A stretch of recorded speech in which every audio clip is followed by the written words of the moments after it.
नमस्कार विद्यार्थी मित्रांनो, नर्सिंग नोट्समध्ये आपले स्वागत आहे। व्हिडिओमध्ये आपण बघणार आहोत चांगल्या संशोधनाची वैशिष्ट्ये, नर्सिंग एज्युकेशन अँड रिसर्चचा प्रश्न। तर चांगल्या संशोधनाची वैशिष्ट्ये कोणते बघूया। हेतुपूर्ण। तर संशोधन हे हेतुपूर्ण असले पाहिजे, म्हणजे संशोधन हे निश्चित उद्दिष्टे समोर ठेवून केले पाहिजे। विशिष्ट उद्देश आणि उद्दिष्ट असलेले संशोधनातून योग्य निष्कर्ष निघतात। ते नियंत्रित असले पाहिजे। सेकंड, संशोधनातील नियंत्रण म्हणजे संशोधन करताना लागू केलेल्या पद्धतीचा संदर्भ। हेतुपूर्ण असले पाहिजे, नियंत्रित असले पाहिजे। तिसरा पॉईंट आहे कडक आणि शिस्तबद्ध असले पाहिजे। संशोधनाची प्रक्रिया किंवा कार्यपद्धती कठोर व शिस्तबद्ध असावी। त्यानंतर आहे चौथा, निरीक्षण, तर्क व अनुमानावर आधारित। संशोधन हे तथ्याचे परिपूर्ण निरीक्षण, संकलित माहितीचे तर्कशुद्ध सादरीकरण व संभाव्य परिणाम म्हणजे अनुमानदर्शक असावे। वस्तुस्थितीचे वर्गीकरण, स्पष्ट संकल्पना विकसित करून पुराव्याच्या आधारावर परीक्षण करणे। त्यानंतर आहे ज्ञानाचा विकास, ज्ञान मिळवणे आणि वाढवणे हे संशोधनाचे प्रमुख उद्दिष्ट असून शास्त्रीय व प्रयत्नपूर्वक केलेल्या संशोधनामुळे व्यक्तीच्या ज्ञानाची पातळी वाढते। त्यानंतर आहे प्रचलित सिद्धांतांचा विकास, बदलत जाणाऱ्या परिस्थितीचा विचार करून सध्या अस्तित्वात असणाऱ्या सिद्धांतात सुधारणा करून त्याला नवीन आकार दिला जातो। त्यानंतरचा पॉईंट आहे नवीन सिद्धांताचा शोध। संशोधन कल्पना व प्रतिमेच्या जोरावर ज्ञात नसणारे ज्ञान नवीन शोधाच्या किंवा सिद्धांताच्या माध्यमातून स्पष्ट केले जाते।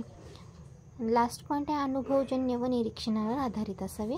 परिचर्या संशोधन हे प्रत्यक्ष अनुभव व अचूक निरीक्षणावर अवलंबून असून तथ्याचे प्रमाणित स्पष्टीकरण केले जाते। तर ही आहे चांगल्या संशोधनाची वैशिष्ट्ये, म्हणजेच हेतुपूर्ण असावे, नियंत्रित, कडक आणि शिस्तबद्ध असावे, निरीक्षण, तर्क व अनुमानावर आधारित असावे, वस्तुस्थितीचे वर्गीकरण करता येण्यासारखे असावे, ज्ञानाचा विकास, प्रचलित सिद्धांताचा विकास, नवीन सिद्धांताचा शोध आणि अनुभवजन्य व निरीक्षणावर आधारित ते असावे।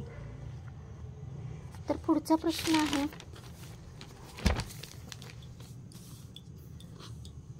Pilot study.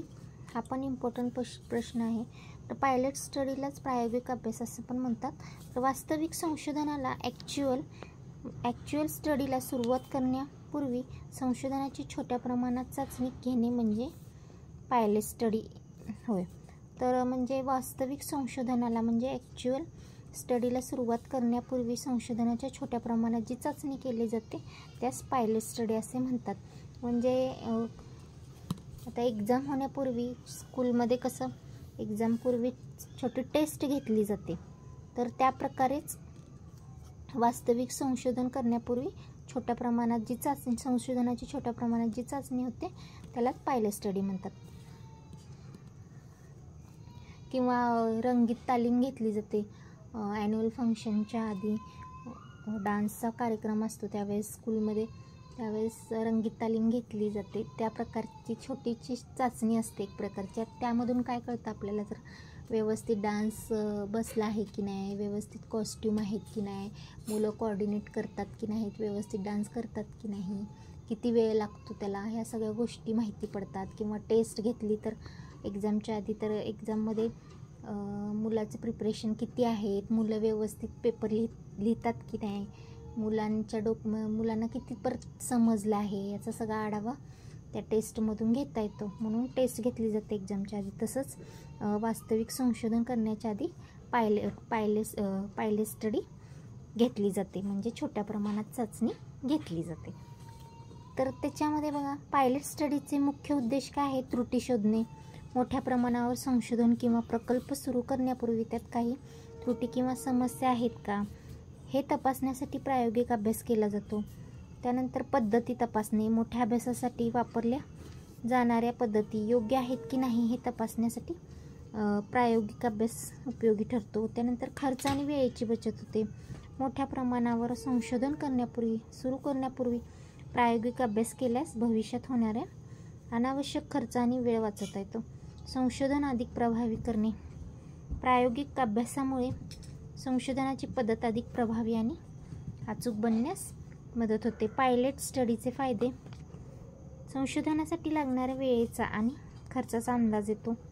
पायलट अभ्यासामुळे मुख्य संशोधनासाठी किती वेळ आणि संसाधने म्हणजे मनुष्यबळ लागतं किंवा साहित्य लागतील याचा अंदाज येतो, ज्यामुळे मोठ्या संशोधनाची योजना अधिक प्रभावीपणे करता येते. त्रुटी कमी करणे.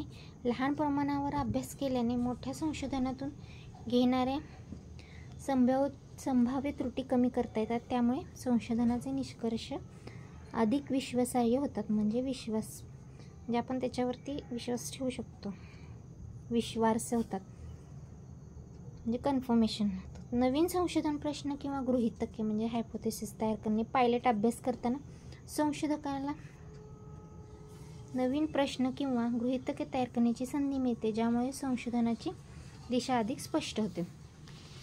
त्यानंतर शेवटचा मुद्दा आहे संशोधनासाठी योग्य नमुना किंवा आकार म्हणजे सॅम्पल साईज निश्चित करणे. पायलट अभ्यास आपल्याला मोठ्या संशोधनासाठी किती लोकांचा किंवा घटकांचा अभ्यास करणे आवश्यक आहे हे ठरवण्यास मदत करतो.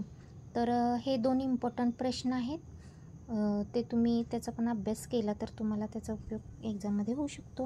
आता